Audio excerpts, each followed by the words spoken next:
That is so important. Our words are so important as believers.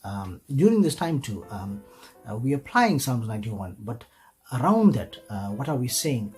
One part of us is saying Psalms 91 will protect us, but majority of our time, what are we saying? Are we saying things that are contradicting Psalms 91, things that elevate the flesh more than the spirit? So God is telling you one thing and stick to one thing.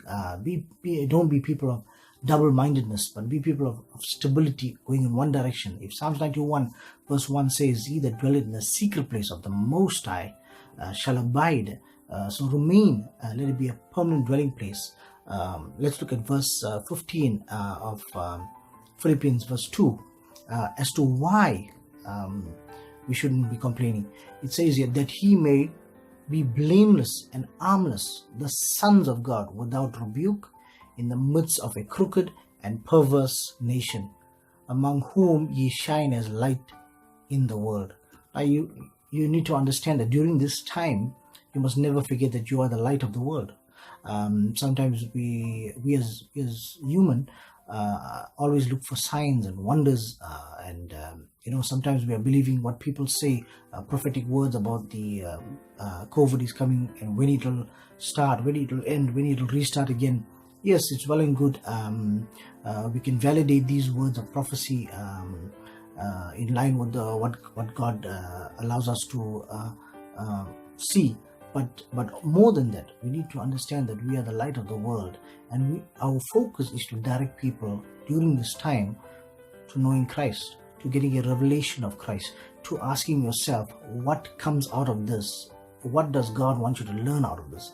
What does God want you to do during this time? Who does God want you to be during this time? And today there's a reminder that we need to be the light in a world that is dark. You find even a candle that is lit in a dark room. You find your eyes always are attracted to that. And let us have the same mentality. We may not be with each other during this time, but through our words, through our communication, let us be that light. Let us be that hope. Because some people don't know how to handle a situation of adversity. Some people don't know how to handle despair. That's why you find certain people are turning to suicide, because they are not equipped emotionally to handle this. But you can be the stability that says, brother, let's go on. There's still hope. God will see you through this. Let's stand together and let me be a pillar of strength to you. You find this is why you find people coming to church, and no one wants to be that pillar of strength to somebody else. Everyone wants to be their own person, coming there and being blessed. But you not understand that when you come to God, you come there to be a blessing. When you come to the church, you come to be a blessing. Changing of attitudes. So today we are asking, are you going to be a person that abides just overnight and tells God, you know what, we can handle this. This is our overnight.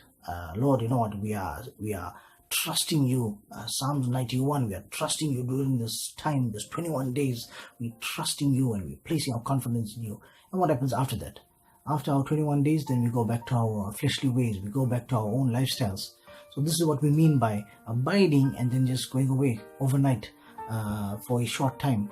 And then you get a situation where you remain. Are we going to be people that are remaining just like how Ruth, she remained at the feet of Boaz, waiting for him to move?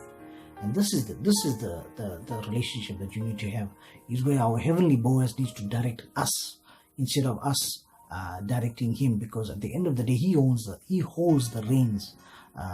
Like people riding or driving, there's only one person holding the steering wheel. There's one person holding the reins in terms of directing the horse. So likewise, God is our captain, the captain of our heart, the captain of our future. So when we remain, we say, Lord, we are remaining, but we know that you are in control. You are head of this home. You are head over my life. You are king over my life. And being king over my life, Lord, I know that I don't have to worry. I don't have to question as what if, the what if that comes along is a language that comes from the devil. He says, he told Jesus on the cross, if you're the Son of God. That kind of a what if you're the King of the Jews. That language there is something that comes from the devil, and we must not be caught up in that. We believe what God says, and we must speak His word, just like how we are applying Psalm 91 now. That revelation must still carry on. It mustn't be something that's seasonal, but it must be something that becomes a revelation and planted in our spirit man, so we can not only revive ourselves and build ourselves and edify ourselves, but edify others. Complaining, like I said, it stems from pride, and we as believers must be very, very cautious that we don't fall in that category of having pride, because like we learned, in the middle of the word pride is the letter I. And ask yourself, if there's anything that you're doing, saying that promotes self-gain, then you must realize that you are walking in a spirit of pride, and you can examine yourself.